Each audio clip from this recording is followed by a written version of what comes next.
요한복음 17장 1절에서부터 5절까지 말씀입니다. 요한복음 17장 1절에서 5절까지 말씀입니다. 우리 한 절씩 교독하겠습니다. 제가 먼저 1절 읽겠습니다. 예수께서 이 말씀을 하시고 눈을 들어 하늘을 우러러 이르시되 아버지여 때가 이르렀사오니 아들을 영화롭게 하사 아들로 아버지를 영화롭게 하게 하옵소서. 아버지께서 아들에게 주신 모든 사람에게 영생을 주게 하시려고 만민을 다스리는 권세를 아들에게 주셨음이로소이다. 영생은 곧 유일하신 참 하나님과 그가 보내신 자 예수 그리스도를 아는 것이니이다. 아버지께서 내게 하라고 주신 일을 내게 이루어 아버지를 이 세상에서 영화롭게 하였사오니 아버지여, 우리 함께 읽겠습니다. 아버지여, 창세전에 내가 아버지와 함께 가졌던 영화로서 지금도 아버지와 함께 나를 영화롭게 하옵소서. 아멘. 이제 제가 토요일 아침에 이제 교회를 출근하게 되는데요. 이제 저희 집 이제 빅포레스트에서 이제 구로 디지털 컴플렉스까지, 빅포레스트 뭔지 모르죠? 대림동이라고. 네, 대림동에서 이제 구디까지 가는 길에는요, 여러분들 아실 분은 아니지만 그 고층 건물이 없습니다. 그래서 그 이제 제가 차를 타고 가는 그 길에 이제 저 멀리서 관악산이 딱 보이는데요. 또 유독 그 출근하는 시간에 항상 해가 이제 딱 떠오르기 시작해가지고 그 관악산 중턱을 넘어서서 그 비치는 모습이 오늘 이번 주에 굉장히 저에게 인상을 주었던 것 같습니다. 사실 이 해 비치는 것을 몇 년 동안 보면서 참 이것을 보면서도 질리지 않고 또 그 빛을 보면서 너무나 아름다운 그 구름들과 또 산과 어우러지는 것을 볼 수 있는데요. 제가 오늘 이 빛에 대해서 특별히 영광에 대해서 함께 나누려고 합니다. 이 예수님께서 하셨던 이 이제 17장의 그 예수님의 그 기도를 통해서 하나님의 영광이 무엇인지 또 우리가 어떻게 영광을 하나님께 돌릴 수 있는지 이것을 한번 살펴보고자 하는데요. 이제 우리가 요한복음 17장까지 왔는데 16장에 이르러서 이제 예수님의 그 마지막 고별 설교가 마무리가 되고 이제 이 17장부터 예수님의 기도가 이제 시작이 됩니다. 6월절 식사를 마치시고 그 자리에서부터 쭉 이어졌던 그 고별 설교가 이제 겟세마네 동산, 그러니까 우리가 알고 있는 그 감람산에서 마지막 기도로 이제 예수님의 그 이제 행적을 담고 있는 것이죠. 우리 함께 요한복음 17장 1절 말씀 한번 읽어보도록 하겠습니다. 함께 읽겠습니다. 시작. 예수께서 이 말씀을 하시고 눈을 들어 하늘을 우러러 이르시되 아버지여 때가 이르렀사오니 아들을 영화롭게 하사 아들도. 자, 지금 예수님께서 이제 기도를 하고 있는 장면입니다.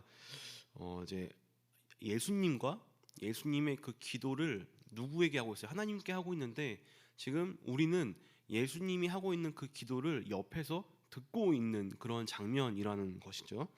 어떤 학자는 이 장면을 예수님의 대제사장적 기도라고 해가지고 이제 예수님이 그런 제사장의 직분으로서 지성소에 들어가서 하나님과 독대를 하게 되는 그런 장면인데 여기에 누구를 초대했냐면 우리들 성도들 제자들을 초대해서 그 기도의 장면을 같이 볼 수 있게끔 허락하셨다라는 것을 이렇게 설명을 하고 있습니다.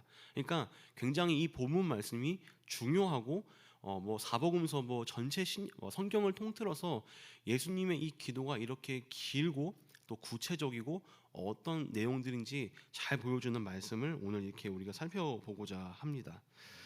예수님의 기도는요, 이제 우리가 보통 하는 기도와는 좀 달랐습니다. 여러분들 우리는 어떻게 기도를 하죠? 보통 뭐 어린 아이들한테도 기도를 시켜도 뭐 감사합니다, 뭐 죄를 용서해 주시고 뭐 우리에게 필요한 것을 주시고 이러이러한 것들을 좀 해주세요. 이러한 좀 레퍼토리가 뻔한 내용의 기도를 하게 되는데요. 자, 그런데 이 예수님의 기도는 좀 달랐습니다. 이 예수님의 기도는요, 오늘 우리가 살펴보려고 했던 그 하나님의 영광이 무엇인지 또 어떻게 하는 것이 하나님께 영광 올려드리는 것인지를 잘 보여주고 있는 말씀입니다. 예수님의 그 기도의 시작은 이렇게 시작을 합니다. 그러니까 예수님께서 하나님을 영화롭게 하시고 또 하나님께서 나를 그러니까 예수님을 영화롭게 하사 이 모든 그 두 분이 영화로운 자리로 나아갈 수 있도록 도와달라는 그러한 간곡한 간절함과 간구가 이곳에 있습니다. 자, 여러분들은 그 영광스럽게 하다, 영광을 돌리다라고 했을 때 이것에 대한 이미지가 뭐가 제일 먼저 떠오르시나요? 저는 사실 그 연말 시상식에서 보통 그 배우들이 상을 받았을 때 어떻게 하죠? 그 소감을 얘기하죠. 수상 소감을 얘기하는데 그때 보통 했던 뭐 멘트들, 뭐 누구에게 영광을 돌린다, 뭐 소속사 사장님, 뭐 코디 언니, 뭐 매니저 오빠 막 이렇게 해가지고 막 이런 얘기들을 하기도 하고요. 또 책을 쓰면은 책 제일 앞장에 뭐라고 쓰죠? 뭐 이 책을 누구에게 뭐 드립니다, 헌사합니다, 감사합니다. 이런 것이 제가 가장 먼저 떠올랐습니다. 자, 이것의 전제는요, 내가 뭔가를 해야 됩니다. 뭔가 내가 치적을 쌓아 올려야 합니다. 수상하지 못한 배우에게는요, 이 영광을 돌릴 수 있는 자리가 허락되지 않는 것이죠. 내가 뭔가를 해서 내가 뭔가 도움을 받아서 내가 상을 받고 뭔가 업적을 쌓은 다음에야 그렇게 나를 도와준 사람에게 그 영광을 돌리는 그러한 것이 우리가 흔히 생각하는 영광을 돌린다, 영광을 드린다라는 멘트입니다. 자, 그런데 오늘 말씀에서의 이 영광, 이 영화롭게 하다라는 것은요, 그런 인간적인 개념의 영광 드림이 아닌 것입니다. 여러분들 뭐 제가 그 출근길에 그 햇빛을 정말 어떻게 보면 직선으로 받았는데 그 태양에다가 그 밝은 빛에다가 제가 촛불을 하나 켜던가 아니면 후레쉬 그 카메라 그 플래시를 켠다 하더라도 해서 그 햇빛의 빛을 더 보태거나 더 증가시킬 수는 없겠죠. 왜냐하면 그 빛이 너무나 밝기 때문에 내가 그 촛불 하나 들고 내가 그 핸드폰 든다고 해서 그 빛이 더 밝아지는 건 아닙니다. 자, 우리가 이러한 내용을 좀 알고서 하나님의 영광을 알아야 되는데요. 왜냐하면 이 구약에서 성경에서 말하고 있는 이 하나님의 영광은 너무나 휘황찬란하고 너무나 위대해서 우리 인간이 뭐 하나 더 할 수가 없는, 우리 인간이 뭐 하나 하나님께 올려드릴 수 없는 그런 영광이기 때문입니다. 이 하나님의 영광이 구약 성경에 잘 나타나 있는데 이렇게 살펴볼 수 있습니다. 하나님이 존재하는 자리가 하나님의 영광이 가득했습니다. 하나님의 그 임재 자리에 하나님이 계시는 그 현현하는 그 자리에 하나님의 영광, 구름, 빛이 그곳에 가득했다는 것입니다. 그러니까 영광이라는 것은요, 하나님이 있는 그 자리 그 자체입니다. 하나님이 계신 그 곳에 있는 것이 영광이라는 것입니다. 출애굽기 40장에 이제 이스라엘 백성들이 하나님께 성막을 만들어서 봉헌을 하자 그곳에 놀라운 일이 있는데요. 함께 우리 말씀 출애굽기 40장 34절과 35절 말씀 한번 읽어보도록 하겠습니다. 시작. 구름이 회막에 덮이고 여호와의 영광이 성막에 충만하매 모세가 회막에 들어갈 수 없었으니 이는 구름이 회막의 위로 여호와의 영광이 성막에 충만함이었으며. 자, 여러분들 하나님이 그 성막으로 내려오시자 그곳에 영광이 가득한 것입니다. 또 모세도요, 하나님을 시내산에서 만나고 하나님을 존대했을 때 마주했을 때 그의 얼굴에서 광명한 빛이 비쳤던 것을 우리가 말씀을 통해서 볼 수 있었습니다. 자, 이렇게 하나님이 나타나셨을 때에, 그러니까 어려운 말로 하나님의 본질과 하나님의 성품과 그분의 음성과 그분의 임재가 있는 곳에 어떤 것이 있냐? 바로 하나님의 영광이 있다는 것이죠. 우리 인간이 그 하나님의 영광을 보았을 때, 우리 인간이 하나님의 그 임재와 그 성품과 그 계심을 우리가 보았을 때 우리는 어떻게 반응하는 것이죠? 이스라엘 백성들처럼 그저 그 빛에 엎드리고 차마 그 빛을 볼 수 없고 차마 그 빛 아래 대할 수 없는 그러한 모습을 우리가 볼 수 있습니다. 그렇다면 이제 오늘 본문으로 넘어와서요. 이제 예수님께서 하나님을 영광스럽게 한다, 하나님을 영화롭게 한다. 이것이 무슨 뜻이냐? 바로 이 하나님이 예수님을 통해서 하나님의 존재를 드러낸다라는 말입니다. 하나님께서 성부 하나님께서 예수님을 통해 하나님을 드러내는 하나님의 존재를 알리는 그러한 일을 지금 이제 앞두고 있다라는 것이죠. 바로 그 앞둔 일이 무엇이죠? 십자가 사건이라는 겁니다. 이 십자가의 자리에서 예수님은요, 하나님을 드러내십니다. 하나님을 영화롭게 하십니다. 십자가는 우리가 흔히들 죽음의 자리, 사형의 도구, 고통의 자리라고 생각하지만, 하지만 그곳은 또한 한편으로는 하나님의 영광이 가득한 자리였습니다. 하나님을 드러낸 예수님에게도 영광이 비치는 그러한 위대한 자리가 십자가의 자리였다는 것이죠. 우리 함께 요한복음 17장 4절 말씀 한번 읽어보도록 하겠습니다. 함께 읽겠습니다. 시작. 아버지께서 내게 하라고 주신 일을 내가 이루어 아버지를 이 세상에서 영화롭게 하였사오니. 자, 그 하신 일을 이루어, 그러니까 십자가를 이루어 하나님의 그 이름을, 하나님을 영화롭게 했다라는 것, 이렇게 얘기를 하고 있습니다. 왜 이 자리가 하나님의 존재를 드러나는 것일까요? 왜 이 자리에서 하나님의 영광이 비추는 것일까요? 그것은 바로 그 십자가의 자리가 하나님의 사랑을 너무나 잘 보여주고 있는 자리였기 때문입니다.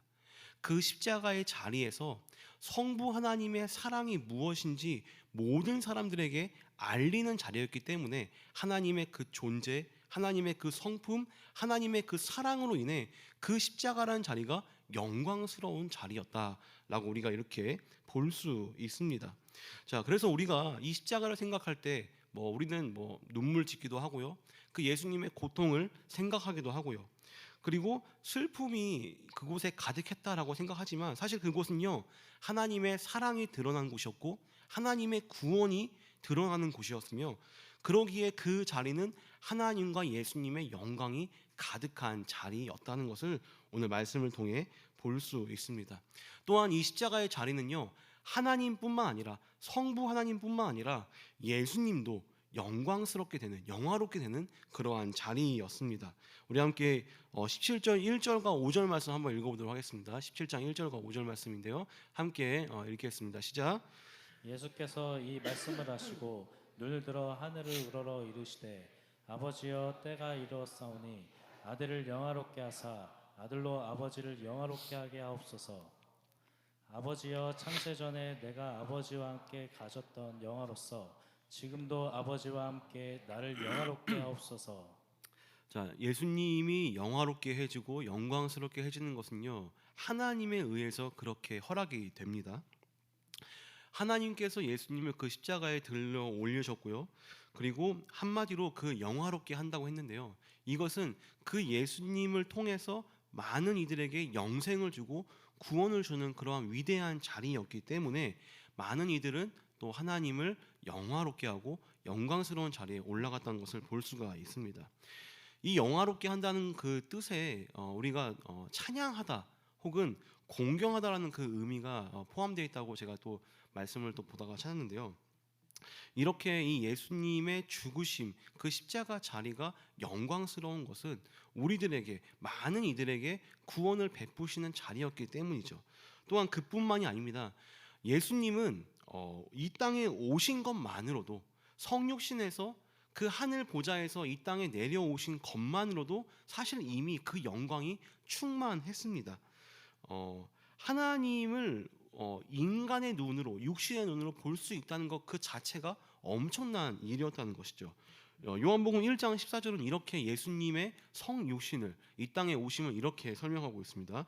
요한복음 1장 14절입니다. 함께 읽겠습니다. 말씀이 육신이 되어 우리 가운데 거하심에 우리가 그의 영광을 보니 아버지의 독생자의 영광이요 은혜와 진리가 충만하더라. 네, 이렇게 하나님의 독생자 또 아버지의 아들로서 그 영광이 충만하였습니다. 이 예수님이 이 땅에 오셨을 때 사실 많은 사람들은 예수님이 하나님의 아들인 것을 몰랐고, 그렇기 때문에 하나님의 영광도 몰랐을 뿐더러 그 예수님이 어떠한 존재인지 알지 못했다는 것이죠. 그러나 우리는 그 하나님이 이 땅에 오신 것, 하나님이 우리와 함께 계신 것, 그 임마누엘이라는 그 놀라운 단어 속에 하나님과 하나님의 아들 그 예수 그리스도가 얼마나 크고 놀라우신 분, 또 모든 민족을 다스리시는 그러한 분이심을 우리가 말씀을 통해 알 수 있습니다. 자, 이제 하나님과 예수님의 그 영광에 대해서 한번 살펴봤습니다. 영광이라는 것은요, 다시 말해 하나님이 계시는 것, 하나님의 존재, 임재, 그곳에 나타나심을 우리가 그 하나님의 영광이라고 볼 수 있는 것이죠.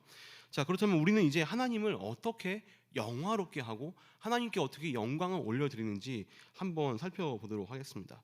가장 처음 먼저 우리가 알아야 될 것은 일단 이 어떻게 영광을 올려드리는지 그것 알기 전에 우리가 무엇을 알아야 되냐면 바로 우리는 예수 그리스도를 통해서 그 예수님을 믿어야 되는 그 믿음이 필요합니다. 쉽게 말하겠습니다. 예수님을 알아야 돼요. 여러분들 맹인이 빛을 볼 수 있습니까? 맹인이 그 태양의 그 아름다움과 그 구름 사이로 뻗쳐나오는 그 아름다운 그 빛들을 볼 수 있습니까? 맹인은요 빛을 볼 수 없고 맹인은요 절대로 그러한 어떤 광학학자들 빛을 연구하는 학자가 될 수가 없습니다. 이 빛을 보려면요 먼저 눈이 띄어져야 합니다. 하나님의 영광도 마찬가지인 것이죠. 눈을 뜬 사람만이 그 영광을 아는 사람만이 하나님의 그 성품과 그 존재와 그 임재를 아는 사람만이 하나님께 영광을 하나님을 영화롭게 할 수 있다는 것입니다. 그러기 위해서 우리가 그 눈이 띄어지기 위해선 우리가 먼저 예수님을 알아야 합니다. 그래서 그 예수님을 통해서 우리는 하나님을 알 수 있다는 것이죠. 요한복음 17장 3절 말씀 이렇게 얘기합니다. 영생은 곧 유일하신 참 하나님과 그가 보내신 자 예수 그리스도를 아는 것입니다. 그러니까 우리에게는 먼저 이 아는 것이 예수님을 온전히 아는 것이 필요합니다. 자, 그 다음으로 이제 우리가 하나님께 어떻게 영광을 올려드립니까? 여러분들 오늘도 이 자리에 나와서 하나님께 영광을 올려드렸죠. 어떻게 드렸죠?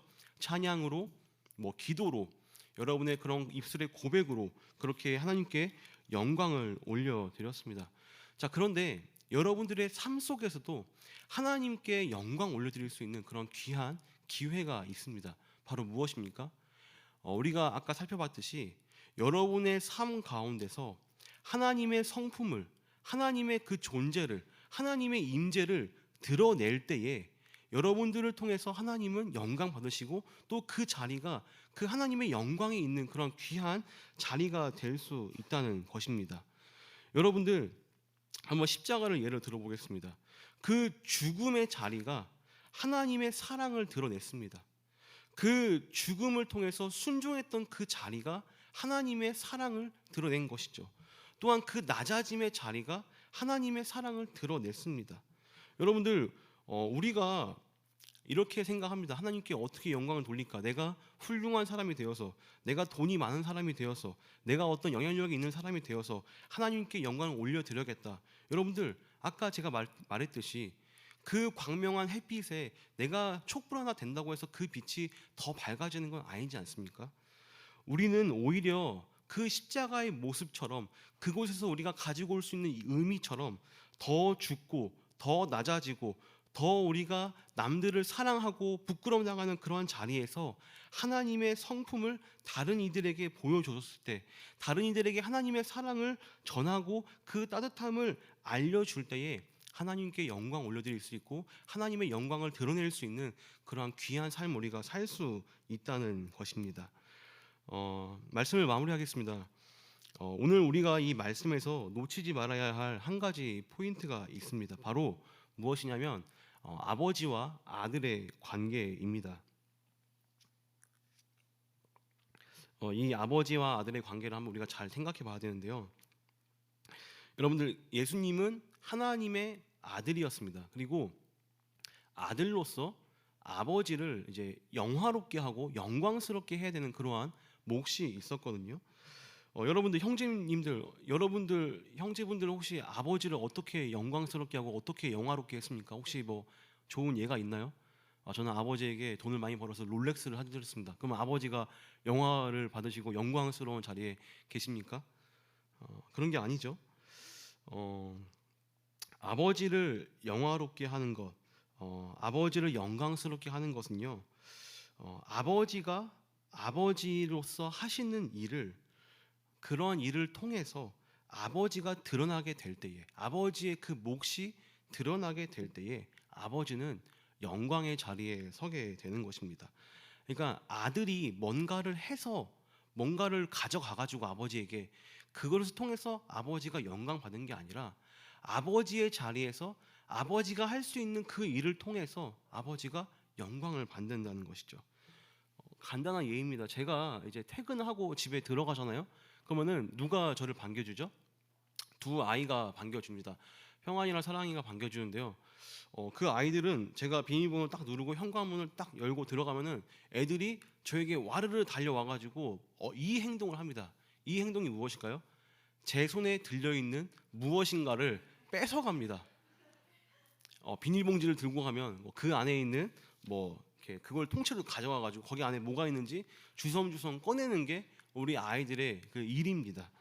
그리고 그 아이들이 제가 가지고 온 과자와 귤 이런 거를 포도 이런 거를 맛있게 먹는 게 아버지로서 사실 가장 기쁜 일입니다. 제가 누리는 가장 기쁨 중에 하나예요. 여러분들 어렸을 때 아버지들이 가끔씩 통닭 싸우고 막 그랬잖아요. 그럴 때 여러분들 어떻게 반응했어요? 왜 피자는 안 사왔어요, 아빠? 이런 아니잖아요. 그러셨어요? 그러니까 끄덕끄덕거리시면. 그러니까 여러분들 한번 생각해 보세요. 이것이 아버지로서 자녀들에게 바라는 것이에요. 아버지의 몫을 할 수 있는 것, 또 그것으로 인해서 이 애들이 기뻐하는 것이죠. 제가 집에 들어갔는데 가자마자 애들 딱 벽에 세워놓고 너 오늘 공부 뭐 했어? ABCD 외웠어 안 외웠어? 한글 공부했어 안 했어? 엄마 말 잘 들었어 안 들었어? 그리고 반대로 애들 제가 딱 오면은 아버지 오셨습니까 하고 제 양말 막 이렇게 벗길라 그러고 옷 겉옷 가져가고. 부모는요 그런 걸 원하지 않아요, 여러분들. 이게 아니라는 것입니다. 근데 우리는요 자꾸만 하나님을 생각할 때 이러한 후자를 생각하고 있어요. 내가 뭔가를 만들고 내가 뭔가 마음에 들게 행동하고 내가 뭔가 하나님의 뭔가를 해야 된다, 뭔가 해드려야 된다, 오해하고 착각하고 있다는 것이죠. 여러분들, 하나님을 찬양하고 하나님을 영화롭게 그분께 영광 돌리는 것은요, 그분이 주신, 우리 아버지가 주신 영생을 누리고 영생을 기뻐하는 것입니다. 그게 다예요, 사실. 그리고 그 기뻐하는 자리가 어디예요? 이 예배의 자리인 거죠. 이 예배의 자리에서 하나님을 기뻐하고 하나님을 찬양하고 나에게 주신 그 은혜를, 나에게 주신 그 구원을 생각하면서 하나님께 감사하는 자리가 예배의 자리이고, 그것이 바로 하나님을 영광스럽게 하는 것인 것입니다. 자, 여러분들, 이러한 구원으로 인해서 여러분들 삶 가운데 기쁨이 넘치길 바랍니다. 영생을 가짐으로써 좀 여러분들 넉넉하게 사시길 바랍니다. 넉넉한 것. 여러분들, 우리에게 생명이 주어졌습니다. 여러분들, 우리들에게 진정한 아버지가 생겼어요. 여러분들, 우리들에게 정말 능력이 있는 전지전능한 하나님이 우리의 아버지가 되십니다. 그런데 여러분들, 우리는 왜 이렇게 쪼잔하게 살고 있어요? 이거 마지막으로, 이거 준비는 아닌데 예를 한번 들어보겠습니다. 제가 이름이 진짜 특이한 거 알죠? 몽룡이랑 이름 들어본 적 있어요? 없을 겁니다. 제가 초등학교 때 괴롭힘을 진짜 많이 당했어요. 초등학교 때 괴롭힘을 얼마나 많이 당했냐면은, 그 학교 끝나고 그 석천초등학교라고 있어요. 저 경기도 화성 우정읍 거기 우정시에 거기서 버스를 타러 걸어서 한 15분을 나가야 돼요. 그럼 거기서 버스를 타고 이제 저희 집까지 또 가야 됩니다. 근데 저에게는 학교 끝나고 그 버스 정류장까지 걸어가는 그 거리가 전 너무 힘들었어요. 왜냐하면 그 자리가 괴롭힘의 자리였거든요. 그러니까 이름이 특이하다 보니까, 또 생긴 것도 좀 웃기게 생겼으니까, 저를 굉장히 괴롭혔던 한 친구가 있는데, 걔는 또 저랑 같은 방향의 버스를 타는 친구예요. 그러니까 얘랑은 버스 정류장 가서도 같이 계속 있어야 되는 거예요. 이해가 돼요? 갈 때까지 괴롭힘을 당해요. 그러니까 제가 기억나는 괴롭힘이 뭐냐면, 그 친구가 제 옷에 침을 뱉었어요. 그리고 저도 싸우기도 하고 근데 항상 좀 맞았던 것 같아요. 이름도 기억나요. 대영이라고. 근데 이제 초등학교 3, 4학년 때니까. 근데 제가 이제 초등학교를 졸업하고 중학교에 갔습니다. 중학교에 갔는데 그 친구도 저랑 같은 중학교에 갔어요. 근데 여러분들 아시다시피 제가 또 이렇게 굉장히 공부를 또 잘하게 생겼죠. 수긍을 안 하시는데, 거기 중학교 가서는 제가 공부를 이제 잘하니까, 또 제가 또 그때는 또 이제 농구도 하고 친구들한테 인기도 있고 하니까, 이제 저를 괴롭혔던 그 친구가 뭐가 돼요? 저의 표적이 되는 거예요. 그러니까 저는 늘 그 키 큰 친구들한테 늘 얘기합니다. 너 절대 학교 가서 키 작은 애기들 괴롭히지 말아라. 왜냐면 걔가 나중에 너보다 더 클 수 있다. 그러니까 항상 하는데, 근데 이제 그 친구가 이제 제가 공부를 좀 했으니까 이제 저한테 와가지고 서먹서먹하지만 제가 이제 그 노트 필기한 게 있었어요. 제 공부를 또 이렇게 공부 잘하는 친구들 모여 다 노트 필기 해가지고 그거 다른 친구들 보여줘요, 안 보여줘요? 다들 보여줬어요? 안 보여주잖아요. 다 나만 갖고 노트 필기 하는 건데. 그래가지고 정리한 거를 다들 안 보여줬는데, 하루는 제가 그 친구가 저한테 와가지고 물어보는 거예요. 혹시 그 노트 필기한 거 나도 좀 보여줄 수 있어? 여러분 제가 어떻게 했을까요? 보여줬을까요? 안 보여줬을까요? 보여줬습니다. 보여주고 야 가서 복사해. 여러분들 이게 진정한 그 믿는 자의 복수예요. 알겠어요? 왜 이 이야기를 하냐면요, 여러분들 우리는요 세상과 똑같은 방법으로 똑같이 칼을 내밀 수가 없는 거예요. 이것이 우리에게 왜 가능한 줄 알아요? 하나님이 우리에게 주신 것들 때문에, 하나님이 우리의 아버지라는 것들 때문에, 하나님이 우리에게 주신 놀라운 것들이 있기 때문에 이것이 가능한 것입니다. 여러분들 세상이 주는 것은요, 우리에게 주는 것은요 죽음으로 위협합니다. 협박합니다. 어떤 권위로서, 어떠한 능력으로서 우리를 짓누르려고 합니다. 그런데 우리가 할 수 있는 것, 질 수 있는 것, 우리가 할 수 있는 것보다 져줄 수 있는 것, 죽을 수 있는 것, 낮아질 수 있는 것. 제가 왜 그 친구한테 이거 보여줬어요? 걔는요 이거 보여줘도 공부 안 해요. 여러분들 우리는 그게 가능한 사람들이에요. 왜요? 현실에서는, 이곳에서는 질 수 있어요. 죽을 수 있어요. 그러나 왜요? 우리는 저 천국에 갈 수 있으니까, 저곳에 더 큰 것이 있으니까 이것이 가능하다는 것입니다. 여러분들 치사하게 살지 마시고 넉넉하게 사시기 바랍니다. 알겠죠? 왜요? 그것이 하나님께 영광 올려드리는 자리입니다. 그것이요 하나님의 사랑을 보여줄 수 있는 자리이기 때문입니다. 그 자리가 여러분들 한 주간에 또 가득하기를. 목사님 말은 너무 어렵게 하는데 잘 되지 않아요. 잘 안 될 수 있습니다. 평생 해 나가는 것이니까요. 이번 한 주 한번 여러분들 실천하면서 나가시기를 주님의 이름으로 축원드립니다. 우리 이 시간 함께 하나님의 영광을 바라보며 찬양하며 나가겠습니다.